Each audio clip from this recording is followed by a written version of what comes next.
यात्रा के दौरान अगर महिलाओं का मासिक धर्म आ जाए तो क्या करना चाहिए? सौभाग्य तो नहीं छोड़ना चाहिए, क्योंकि मासिक धर्म एक शरीर की प्रक्रिया है जो प्रत्येक माताओं बहनों के शरीर में स्वाभाविक आती है, महीने में एक बार आती है।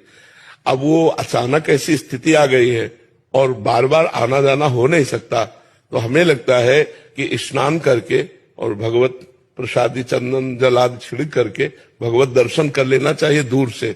ना कोई सेवा सामग्री देनी चाहिए और ना वहां स्पर्श करना चाहिए, दूर से दर्शन तो कर ही लेना चाहिए। पता नहीं जिंदगी में दोबारा आना हो कि ना आना हो। और ये मासिक धर्म कोई ऐसा नहीं कि बहुत निंदनीय बात हो, बहुत वंदनीय बात है। माताओं ने देवराज इंद्र की ब्रह्म हत्या को अपने ऊपर लिया है। ये अपराधी नहीं है कि मासिक धर्म निंदनीय, ऐसे नहीं है। इसका रहस्य समझिए। जो माताओं में मासिक धर्म होता है, देवराज इंद्र त्रिभुवन पति है और उनके द्वारा ब्रह्म हत्या बनी वृत्तासुर के मारने की, तो उस ब्रह्म हत्या को ब्रह्म ऋषियों ने विभाजित किया।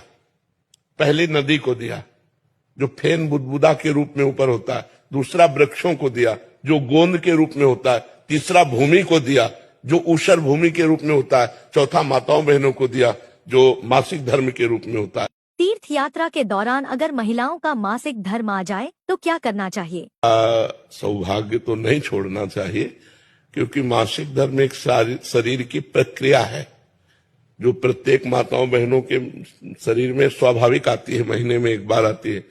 अब वो अचानक ऐसी स्थिति आ गई है और बार बार आना जाना हो नहीं सकता, तो हमें लगता है कि स्नान करके और भगवत प्रसादी चंदन जल आदि छिड़क करके भगवत दर्शन कर लेना चाहिए दूर से।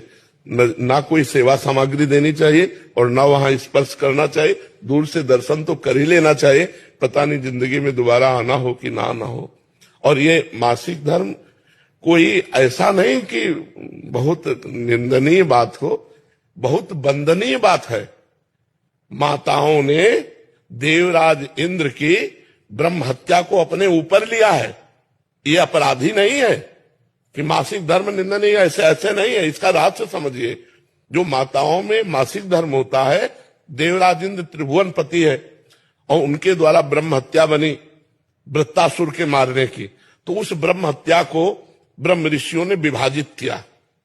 पहली नदी को दिया जो फेन बुदबुदा के रूप में ऊपर होता है, दूसरा वृक्षों को दिया जो गोंद के रूप में होता है, तीसरा भूमि को दिया जो ऊषर भूमि के रूप में होता है, चौथा माताओं बहनों को दिया जो मासिक धर्म के रूप में होता है।